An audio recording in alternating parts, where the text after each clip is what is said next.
how could I say this in a nice way? I guess I could say I was a troublemaker, right? Once I went to high school, I got expelled from high school.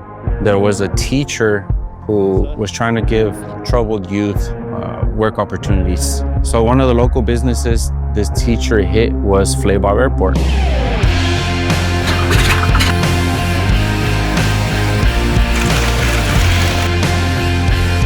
Not more than what I thought.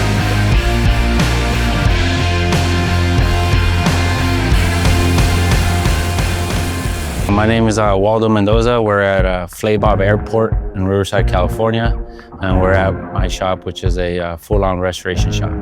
This little airport has quite a bit of history. It was founded in 1925, so it's been here for over 100 years. Originally, the airport was called Riverside Airport. Sometime throughout the history of it, Bob Bogan and Flavio Madriaga bought the airport. We're partners in it, and not even a nautical mile away from here, there's another airport called Riverside Airport. So they said, man, this is getting confusing for the pilots. Let's change the name. So Flavio and Bob said, well, what do we name? Let's just call it Flabob. And that's how that's actually how the name originated. I want to say in the 2000s, the airport was up for sale. A developing company was going to buy the property and develop homes. A great guy by the name of Tom Wathen heard about this, and he wanted to save an airport in Southern California. So he wrote a check and bought the airport. He always called it a educational campus.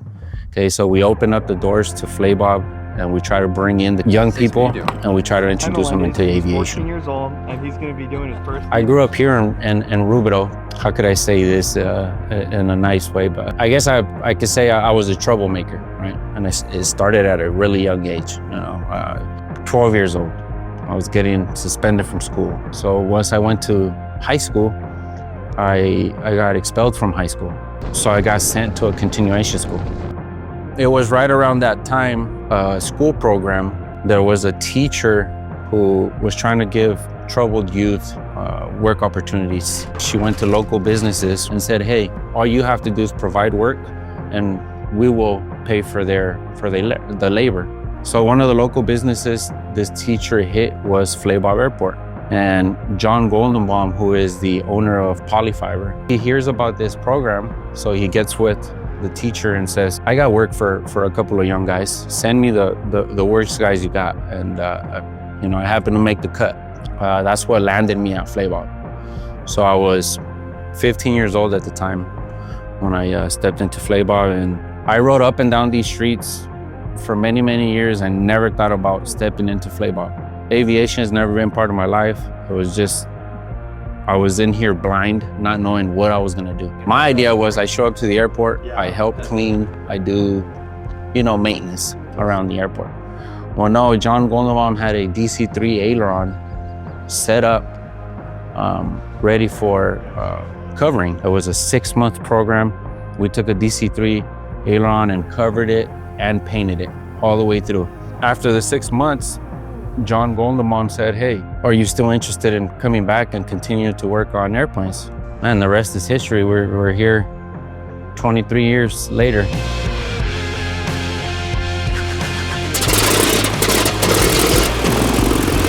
Maybe 2 weeks into the program, John set up airplane rides. And there was an old guy by the name of Gary Gabbert who had a CJ6. I still remember that ride like it was yesterday. As soon as we got airborne, I knew that I wanted to fly. I was like, man, this is the coolest thing I have ever done in my life. I need to do this. This really caught my attention, and I knew that I wanted to kind of get out of the things that I was doing and focus in aviation. We finished the program. John Goldenbaum gets us out here. We're trying to figure out what we're gonna do. He said, I tell you what, you guys are gonna continue to work on airplanes. We got money for this project. Here's a J3 Cub.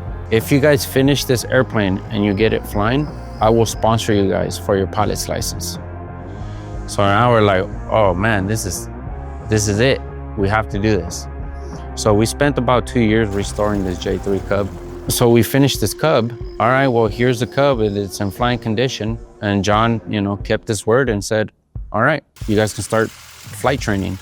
Flying was just the icing on the cake. We were working on airplanes, and I figured I'm working on airplanes, why not learn to fly them?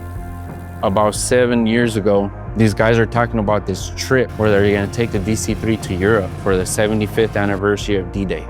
And then I kind of poked my head in there and I said, hey, you old guys should think about taking a young guy on this trip, because I could climb the wing, I can fuel the airplane, I can check the oil. Not only that, I'm an A&P mechanic. And they just kind of laughed about it and kept talking.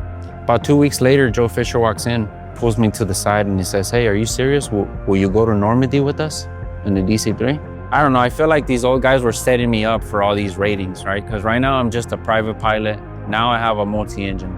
And then I jump in the DC-3 and I do my SIC checkout. And I get my SIC about a day before we actually depart for Normandy. So now I'm on the right seat for this entire trip, and I come back 8 weeks later with 67 hours of DC-3 time. And throughout this last couple ratings that I had to do, I got trained in the airplane and got the full type. So I started flying it from the left seat, got my MEI. Bob tinches and says, okay, you're an MEI now. Here's the keys to a DC-3. Have fun, figure it out.